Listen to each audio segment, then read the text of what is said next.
চলো একটু হাসি। একটা লোক কুল খেতে বড় ভালোবাসে। ঝোপঝাড়ের আড়ালে একদিন সকালে সে প্রাকৃতিক কাজটি সারতে গিয়ে দেখে একটা বড় টোপা কুল এক গাদা গুইয়ের মধ্যে পড়ে আছে। একবার ভাবছে, ছি ছি, গুইয়ে পড়েছে, এ খাওয়া যায় না। আবার একবার ভাবে, কি চমৎকার কুল, কত বড়। সে যতই ভাবে না না ওদিকে তাকাবো না, দেখলেই লোভ বেড়ে যাচ্ছে, ততই তার মন কুলটার দিকেই যেতে লাগলো এবং শেষে যা হবার তাই হলো। কোনো রকমে আলতো করে কুলটাকে তুলে নিয়ে একটু এদিক ওদিক করে টুক করে খেয়ে ফেলল। এই ঘটনার কদিন পরেই গ্রামের কীর্তনের আসর বসেছে। ওই কুল খেকো একেবারেই সামনের আসরে বসেছে। যথারীতি কীর্তন শুরু হয়েছে। এক জায়গায় আছে তোর কুলের কথা খুলে বলিব গায়েন।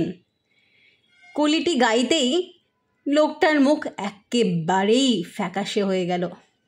মনে মনে ভাবে, জঙ্গলে এত লুকিয়ে খেলাম, তাও বেটা দেখে ফেলেছে। লজ্জা থেকে বাঁচতে সে গায়েনের হাতে 5 টাকা গুজে দিল। কীর্তনিয়া ওর ভাবনা বুঝবেন কিভাবে? সে তো ভাবলো গান শুনে আনন্দে খুশি হয়ে দিয়েছে, তাই সে আরও উৎসাহিত হয়ে গাইতে লাগিল, তোর কুলের কথা খুলে বলিব। এদিকে কুল খেকো ভাবে, এ শালা মহাবত্ত, 5ই খুশি নয়, মুখ বন্ধ রাখতে আরও 10 টাকা গুঁজে দিল। টাকা পেয়ে কীর্তনিয়া আরও উৎসাহ হয়ে মন প্রাণ ঢেলে নতুন সুরে গাইতে লাগিল, তোর কুলের কথা খুলে বলিব।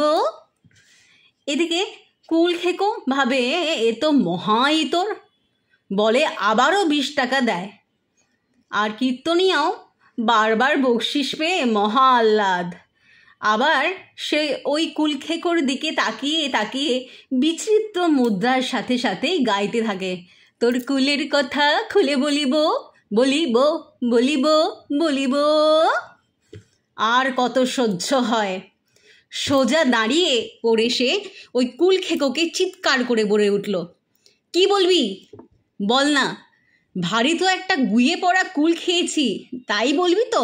বল বল, যত পারিস বল, কিন্তু আর 1 পয়সাও দিচ্ছি না। এই এক অভিনব কীর্তন। এই গল্পটা শুনিয়েছেন পরম পূজনীয় স্বামী পরমানন্দজি মহারাজ। নমস্কার। কেমন লাগলো অবশ্যই বলবেন।